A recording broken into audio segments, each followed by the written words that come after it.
These are interesting times in Africa where the revolution seems to have gone from streets to the government house, showing that even the most corrupt, divisive leaders can be taken out by resolute opposition and strong institution. This is Africa This Week, and I am your guide, Mike Okwoche. We start off the day with earlier in the week. Welcome on board.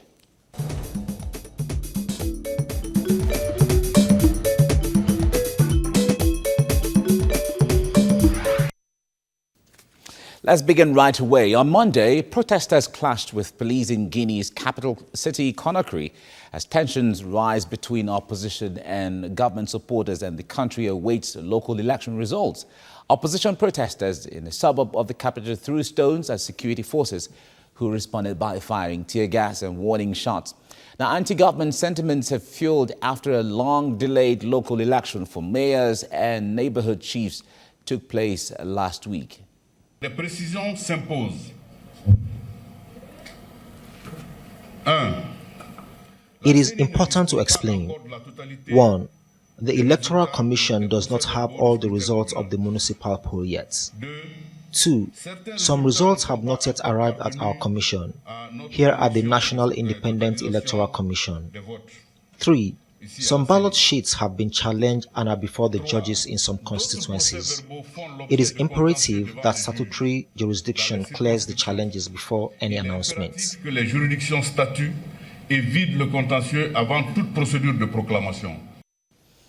And still on Monday, former South African President Jacob Zuma's spokesman dismissed reports of his resignation as fake news. A presidential correspondent of state broadcaster SABC reported that Zuma has agreed to resign as head of state. Correspondent Shepo Ikenang cited sources inside the presidency as saying the 75-year-old had agreed to stand aside after weeks of mounting pressure for him to quit. But he provided no further details in his brief live broadcast. The first report that Zuma, whose whereabouts were unknown at that time, might be throwing in the towel.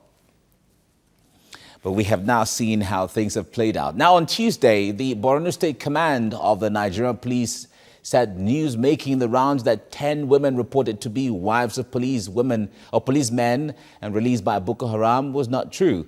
The International Committee of the Red Cross issued a statement that it had facilitated the release of 13 persons who were abducted by Boko Haram, including 10 policewomen.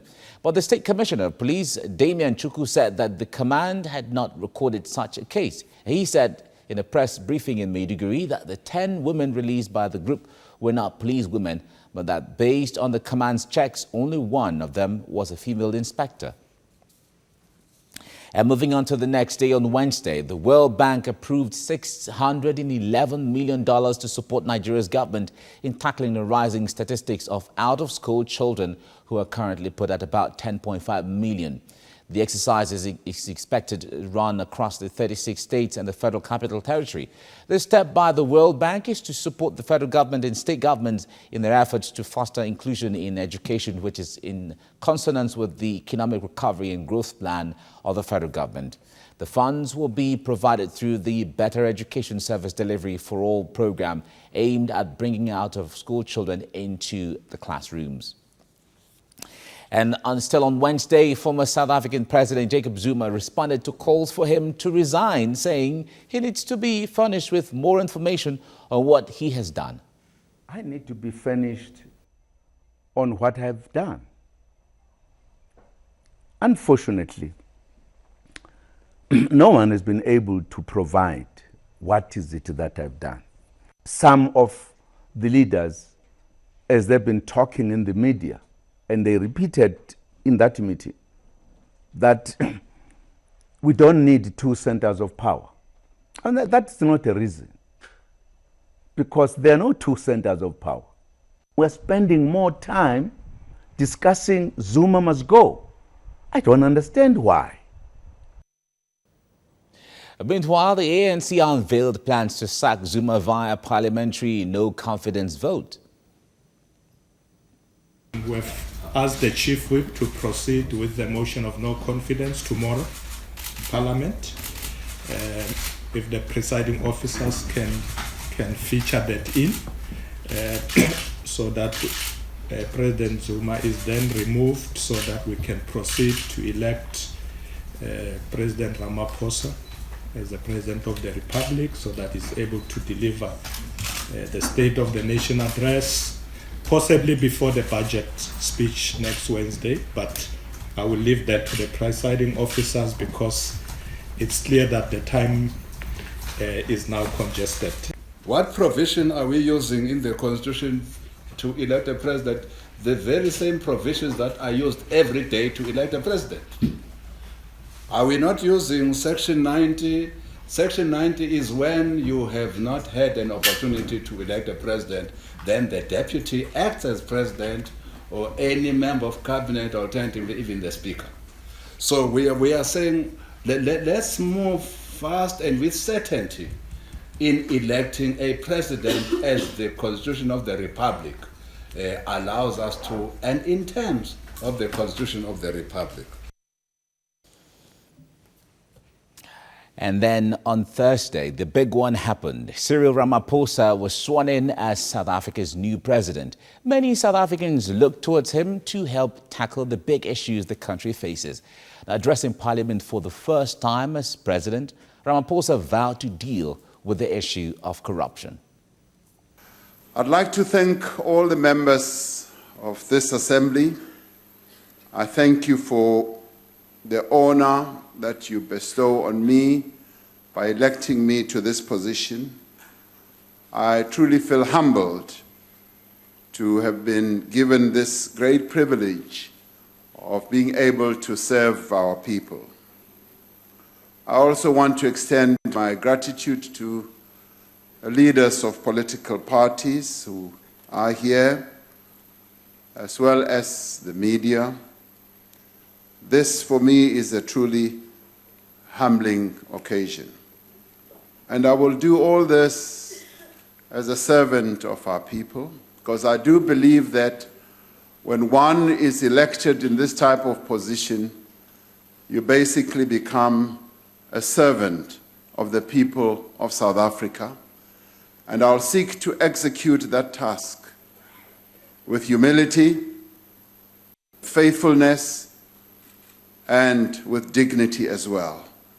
That is what I will seek to do. There's certainly high expectations from South Africans on what the new president, how he's going to handle things. And on Friday, back in Nigeria, the Independent National Electoral Commission constituted a panel to probe the recent cases of possible underage voting in Kano State. INEC Chairman Mahmoud Yakubu says the investigative panel will start work next week. Footages recently showed voters who were obviously children participating in the local council elections and conducted across Kano State last weekend. Now, this caused national outrage that sparked fears of irregularities in the coming general election. Now, in response, INEC said it should not be blamed for the violations of the electoral law because it did not conduct the Kano council election. But critics have blamed its officials for originally registering underage people in the first place. And still on Friday, South Africa's chief prosecutor declared Ajay Gupta, one of the three Gupta brothers accused of corrupt links to ousted President Jacob Zuma, a fugitive from justice. This was after he failed to hand himself into police. Now, South Africa's police, the elite police, the Hawks, have also confirmed the fugitive status of Gupta. Authorities at the Othambo International Airport say their records show that Gupta left South Africa on a Dubai-bound Emirates flight 10 days before then. Now, the Guptas have been accused of using their wealth to influence government decisions. And they have been linked to a dairy project investigation, which allegedly unlawfully netted them more than 100 million rands of state funds. And with that, we have come to the end of Earlier in the Week. Up next is Digging Deep, but that will be after the break. Stay with us now.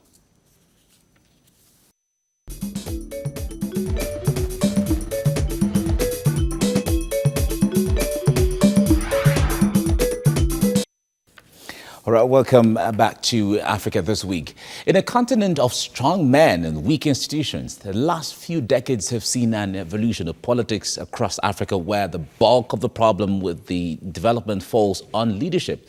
Now, thinking of a typical case study, and South Africa readily comes to mind, where the political reign of a proverbial cat with 9 lives, married to 4 wives, comes to an end. Now, joining me to dig deep on Africa This Week, we have Olayinka Oladaniels, a lawyer and political analyst. It's good to have you join us right now. Thank you. Welcome. Good afternoon. Thank Now, let me ask, well, the whole world has been following developments in South Africa, but the point there is, Cyril Ramaphosa coming into the limelight now, being the president, how much of a game changer will his presidency be when he was in the era of, he was the number 2 man in the era of Jacob Zuma? At least we have seen him come in with promises. And don't forget also that some people, some part of members of ANC were upset because he was silent. Even when he was the vice president of Zuma, that he was quiet, meaning that he was not pleased with some of the things that were, that was happening. But at the same time, don't forget, he wasn't in charge. So little, so he couldn't do much. Okay. And if you look at his history, if you look at his background, if you look at what he stands for, you find out that probably there's a little bit of difference between him and Zuma's ideology, so-called, and that is the reason why he came out and 2 things he said: to fight corruption, and also to see our economic. We boosted, because of course that's what he has well, from what we gather, he's wealthy. He's been running. He has empires. He's a rich man. He's a rich man, and he's been a unionist too, a great negotiator. So he has seen it. He has seen it, and that's the reason why he pulled out, if you remember, from politics. Then during Mandela time and all that, when he was expecting, probably he was going to be the favored. In fact, Mandela favored him, but in-house politics, one way or the other, brought in Thabo Mbeki. Also, you have to also realize that that is what we call institution. That is what we call internal democracy, which they had shown us from this side of the continent, that's Nigeria, because you can see that Mr. President wasn't greater than the party. Yes, he was the leader, but wasn't greater than the party. And that is a big contrast between that and what happens in Nigeria. In Nigeria, and if you heard what he said when he had to resign, he said, "Well, I am not bigger than the party."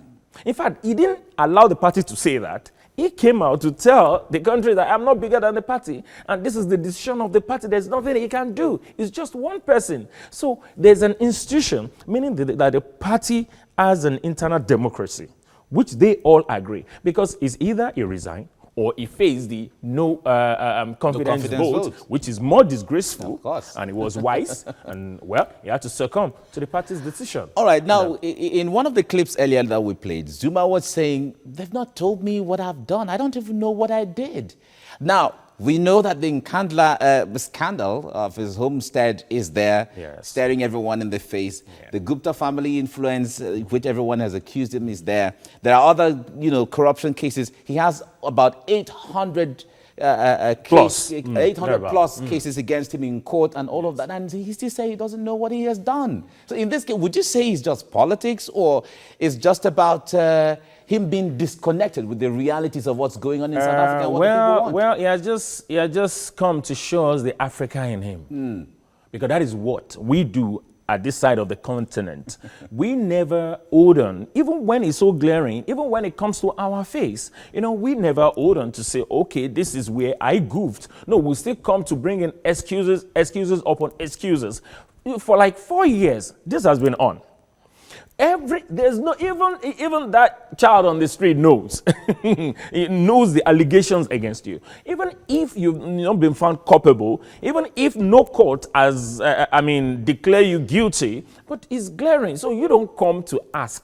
that, oh, I don't even know what I have done. But, well, the part I still like about it, if it were to be this part of the world, Nigeria, I'm sure Mr. President would have released either the soldiers or the police to block the National Assembly, to lock it up, or something to say, no, I don't know what they are talking about. What have they seen with me? And we'll be fighting. There'll be opera everywhere. But the interesting part of it is to show that we can see democracy play in South Africa.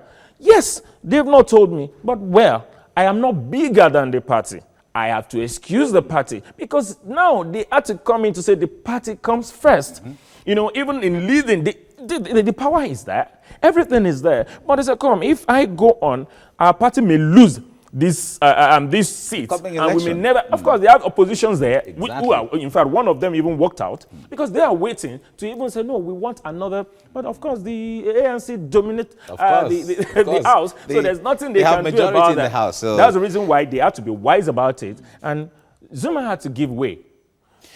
All right, let's try to manage the time we have right now. Going forward into the new era of Cyril Ramaphosa, I wonder what kind of challenges he's going to face taking up the presidency right now, because we can't deny the fact that there are still Zuma elements within the ANC. Well, the first challenge that I see him facing is meeting up the promises he has given to the South Africans.